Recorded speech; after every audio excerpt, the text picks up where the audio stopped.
Buen día. En este video estaremos hablando sobre listas en Python. Nos interesa en particular en abordar la combinación de funciones y listas, cómo podemos manejar listas con funciones. Y vamos a ver dos casos o dos vertientes. Una es cómo enviar listas de argumentos a las funciones, o sea, enviarle listas a las funciones para que las funciones procesen o manipulen estas listas según fuera requerido. Y la otra versión que veremos es cómo pueden ser listas devueltas por funciones. En otras palabras, en el primer caso serán listas que enviamos como input a funciones o como argumentos a funciones para que las funciones las manipulen. Y de otra manera sería cómo unas funciones pueden crear listas y devolverlas como output. Claro, si nos devuelven listas, pues vamos a utilizar la palabra reservada return. Así que en lugar de estar las funciones devolviendo valores atómicos como la media aritmética o el área, etcétera, estarían devolviendo listas que necesitaríamos para después utilizarlas en otro contexto o para que otras funciones las utilicen. Muy bien. Así que vamos a ver listas como argumentos de funciones. Vamos a tomar primero las listas como argumentos a funciones. Y vamos a ver algunos ejemplos de funciones que utilizan listas como argumentos. ¿Bien? Vamos ahora a ver una función que recibe una lista de datos numéricos y va a calcular y devolver la media aritmética de la lista de datos. Aquí tenemos la función, la hemos llamado media, aquí está la definición de la función. Bien, recuerden la sintaxis, ¿no? Y ahora este tiene un parámetro y es una lista de datos numéricos a los cuales les queremos calcular la media aritmética. Si ustedes recuerdan, la media aritmética es la suma de los datos dividido entre la cantidad de datos. Así que con esta sola oración podemos hacer ese cómputo. ¿Por qué? Porque tenemos la función sum que va a sumar esos valores de la lista y la función len que nos va a dar la cantidad de datos o de valores que tiene la lista o de elementos de la lista, ¿no? Bien, una vez tenemos eso, hacemos la división y devolvemos el promedio. Aquí debemos recordar, valores no debe ser una lista nula o vacía. ¿Por qué? Porque entonces que cuando calculemos la longitud de una lista nula o vacía, vamos a ver que su longitud será 0 y estaremos dividiendo entre 0, lo cual no está permitido, en un error de ejecución. ¿Bien? Aquí una posible invocación sería, asignamos a la lista datos estos tres datos, son números decimales, float, e invocamos la función media. Fíjense que aquí esta media con mayúscula es la función media, que va a recibir una lista de datos, ¿no? Fíjense que hay, recuerdan que los parámetros y los argumentos tienen que corresponder en número, orden y tipo. Pues hay número, un parámetro, un argumento, tipo, son ambos del mismo tipo, float, orden, hay uno solo, así que el orden no es problema, y el tipo son datos numéricos. También pudieron haber sido datos enteros, no hubiera habido problema con eso. Lo que no pueden ser son datos como cadenas de caracteres, porque la suma nos va a dar un error. ¿Bien? Así que lo que se devuelve, que es prom, va a parar acá a la media. Miren que este es con minúscula, esto es una función, esto es una variable atómica o simple, un solo valor, y se supone que devuelve 80. ¿Bien? Vamos ahora a ver una segunda función donde recibe listas como argumento. En este caso es una función que recibe una lista, pueden ser listas de números o de alfabéticas, porque vamos a buscar el mayor de los elementos de la lista. Así que eso, si fueran listas de nombres, pues le entregaría o devolvería el nombre que fuera el nombre mayor, ¿no? Bien, veamos. Aquí tenemos el argumento, que es la lista, y hacemos lo siguiente. Usamos una variable local para indicar que el máximo de los valores de la lista va a ser el primer elemento. Recuerden que valores sub 0 quiere decir el primer elemento de la lista. Así que asumimos que el primer elemento de la lista es el mayor hasta el momento. Fíjense aquí, sería en este caso, en este ejemplo, sería el 78 el mayor. Entonces, ¿qué hacemos?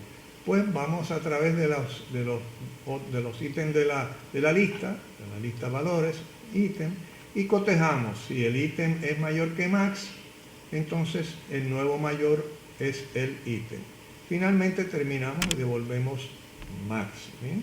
Recuerden la indentación que hay que hacerla correctamente. Así que repitiendo, lo que hemos hecho es que asignamos al primer elemento de la lista como siendo el mayor y después cotejamos con los otros. Y se dan cuenta, aquí la primera comparación va a ser con el mismo elemento, lo cual sería no muy eficiente, pero no para los efectos de esta función no debe haber problema. ¿Bien? Ahora, aquí tenemos una posible invocación de la función, definimos nuestra lista en este caso de números decimales, y decimos invocamos mayor, recuerden que es mayor, y le enviamos la lista, que es la lista que espera, ¿no? Un argumento y un parámetro. Y esta variable, fíjense que con m es una variable atómica o simple, recibe el valor. Así que cuando esto devuelva max, pues debe devolver el 82, que es el mayor. ¿Sí? Ahora, fíjense que usted dice, bueno, pero ¿para qué pasar todo este trabajo si nosotros tenemos una función que Python nos da, una función built-in que opera sobre listas y que se llama max, así que no habría que hacer todo este trabajo, sencillamente bastaría con decir max aquí, por ejemplo, max de datos, ¿no? Lo hemos hecho conscientes de eso, pero para que practiquen la manipulación de las listas en funciones. ¿Bien? Vamos a ver otra función que recibe listas como argumento. En este caso recibe una lista de datos numéricos y la media aritmética de estos datos, y lo que va a hacer es que va a contar cuántos de esos elementos de la lista están por encima de la media. O sea, por ejemplo, si tuviéramos un examen, hubiéramos dado un examen y la media aritmética hubiera sido 78 puntos, pues queremos saber cuántas puntuaciones fueron mayores o iguales a la media aritmética. ¿Bien? Así que tenemos que enviarle dos cosas: la lista de los datos o las puntuaciones, si fuera el caso, y la media aritmética. Muy bien. Aquí tenemos la definición, son dos parámetros, dos argumentos. ¿Bien? El primero es la lista de los datos numéricos, que se supone que ya la tengamos disponible, y el segundo es la media de datos aritméticos. Esta es una lista, o sea, que es un tipo de dato estructurado o compuesto. Esto es una variable simple o atómica, un solo dato. ¿Bien? Pues bien, muy sencillo. Vamos a contar cuántos datos están por encima de la media aritmética. ¿Bien? Entonces iniciamos nuestro contador a cero y atravesamos la lista de ítem por ítem, ¿no?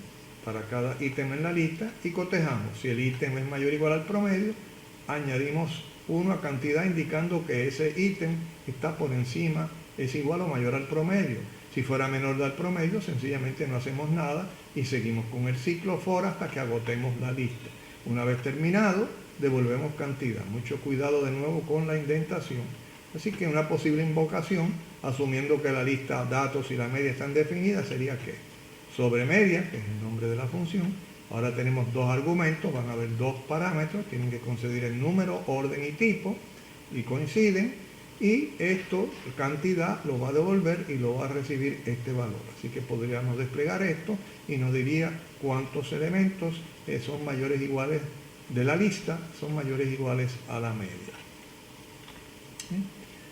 Veamos otro ejemplo de listas como argumento. En esta ocasión, la función recibe una lista de números enteros y va a devolver dos valores atómicos, ¿no? En otras palabras, va a contar los números pares de la lista y los números impares.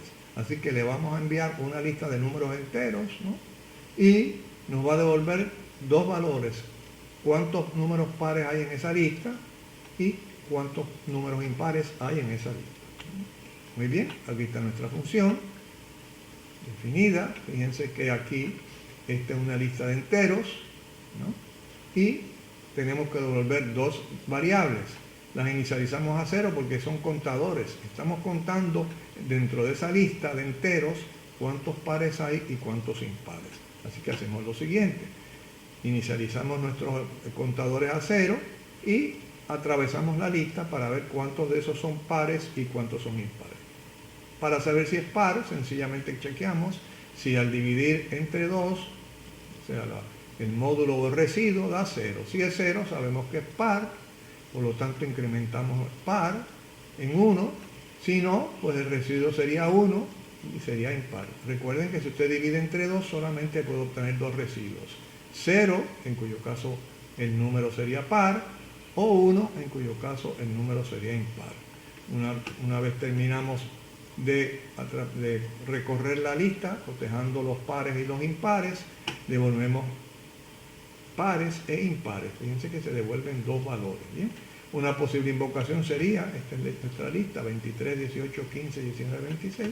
Invocamos pares e impares. Fíjense que ahora tiene que haber dos valores, dos variables que reciban esos dos, porque se devuelven dos cosas. Así que par va a recibir el valor que devuelva even, impar va a recibir el valor que devuelva odd. Invocamos el nombre de la función con el argumento que resulta ser una lista. En este caso, si se fijan, esta lista tiene dos números pares, el 18 y el 26, por lo tanto esto tendría un valor de 2, aquí se devuelve 2 en even y par recibe 2. Los números impares en este caso son 1, 23, 15 y 19, que son 3, así que devolvería aquí un 3 y lo recibiría aquí. Así que par sería 2 e impar sería 3. Bien. Ahora vamos a ver que las listas también podemos definir funciones que devuelvan listas. Digo, pueden haber también funciones que reciben y devuelven listas, pero vamos a ver algunas funciones que devuelvan listas. Y con frecuencia tenemos que leer datos a una lista, así que vamos a definir una función que no reciba nada y que lea datos numéricos desde el teclado. ¿Bien? También los va a acumular en una lista y luego los va a devolver. ¿Bien? Veamos. ¿Sí? Aquí, fíjense que en este caso estamos la función no recibe nada, pero va a devolver una lista. Así que en este caso vamos a una lista que va a consistir de datos que el usuario va a entrar por el teclado, ¿no? Así que siempre empezamos con nuestra lista vacía porque le vamos a estar añadiendo los números que el usuario está entrando por el teclado. Y dicho sea de paso, aquí no tenían que ser números, podían ser, por ejemplo, nombres, cadenas de caracteres también, no hay problema con eso. ¿Bien? Así que lo primero que hacemos es le pedimos al usuario que nos diga la cantidad de datos, ya esto lo hemos visto antes. Recuerden que esta función input nos devuelve ¿qué? Nos devuelve un string, una cadena de caracteres, y hay que convertirlo a entero. Así que, por ejemplo, si el usuario entra un 5 aquí, pues sabemos que vamos a leer 5 datos. Entonces entramos en el ciclo para leer los datos. Así que nuestro ciclo es un ciclo count counter, sabemos la cantidad de elementos que necesitamos, y hacemos para acá in range n, si n es 5, pues va a ser de 0 al 4, 0 hasta n-1, y leemos el primer dato. En este caso estamos leyendo datos que son tipo float, pero pudimos haber leído datos que fueran cadenas de caracteres. Y nuevamente la combinación input, que nos devuelve un string, y conversión a float. Entonces, ese dato que acabamos de leer, hay que añadirlo a la lista. Hay dos maneras. Una manera sería que utilizar el método append con el dato que estamos añadiendo a la lista. Recuerden que el append añade al final de la lista. ¿Sí? Otra alternativa hubiera sido datos más igual a usar la concatenación.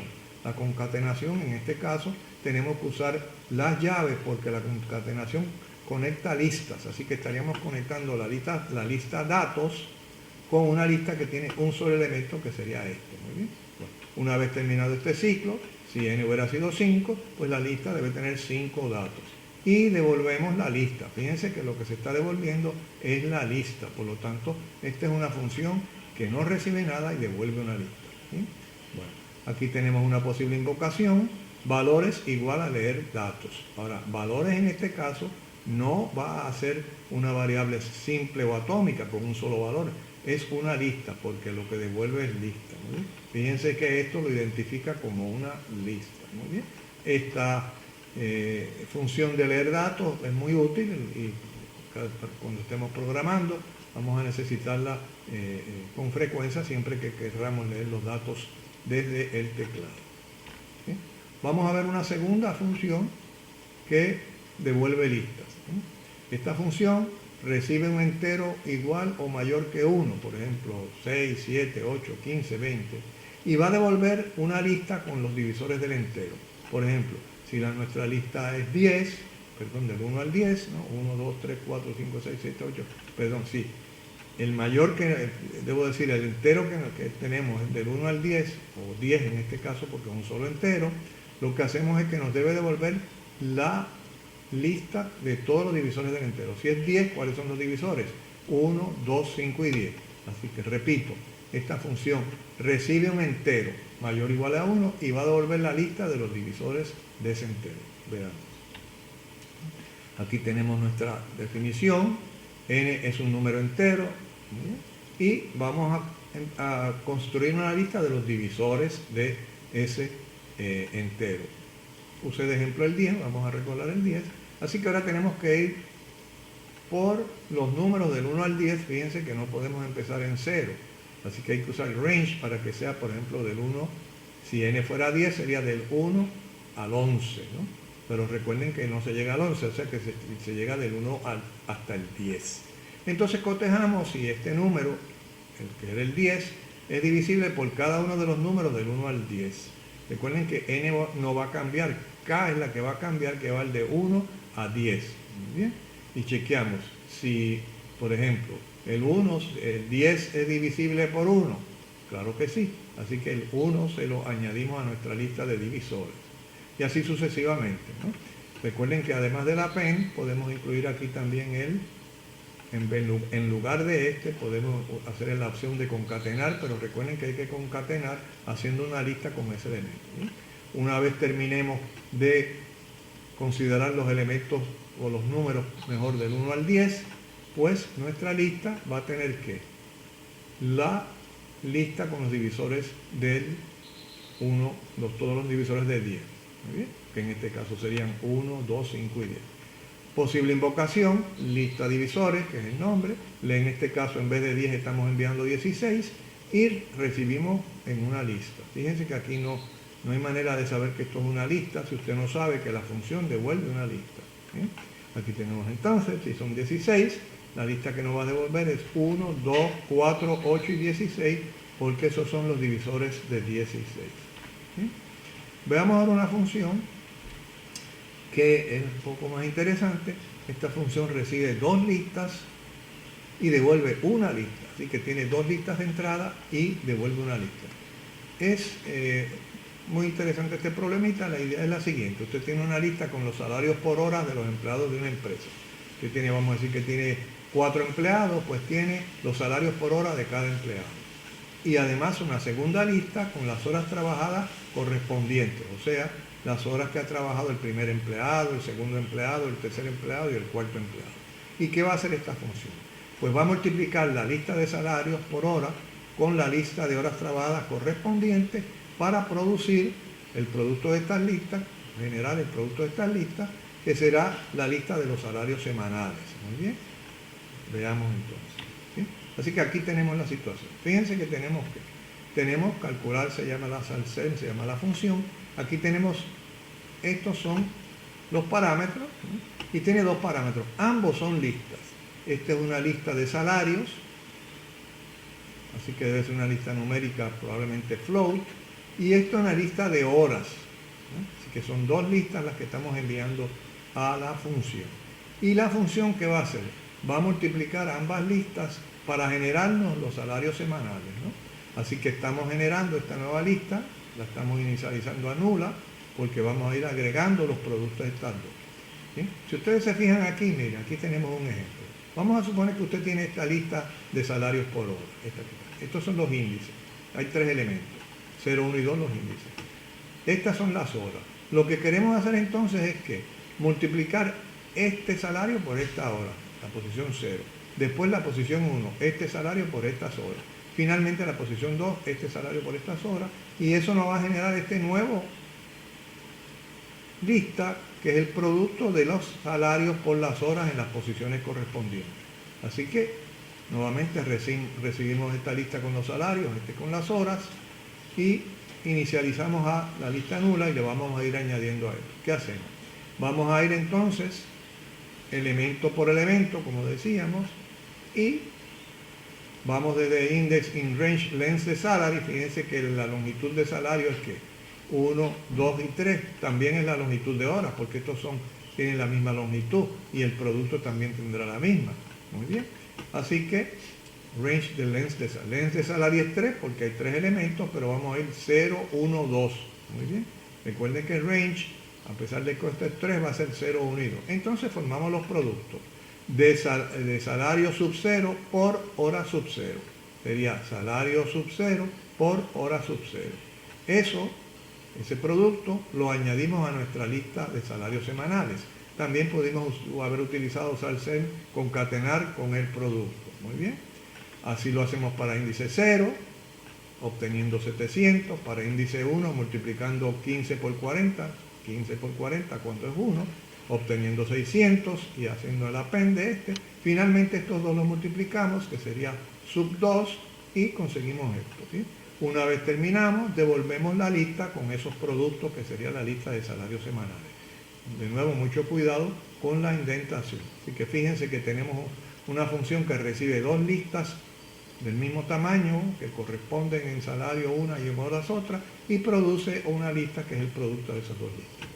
Si tuviéramos la posible invocación, si tuviéramos esta lista de salarios por hora y esta lista de horas, pues la invocaríamos de esta manera.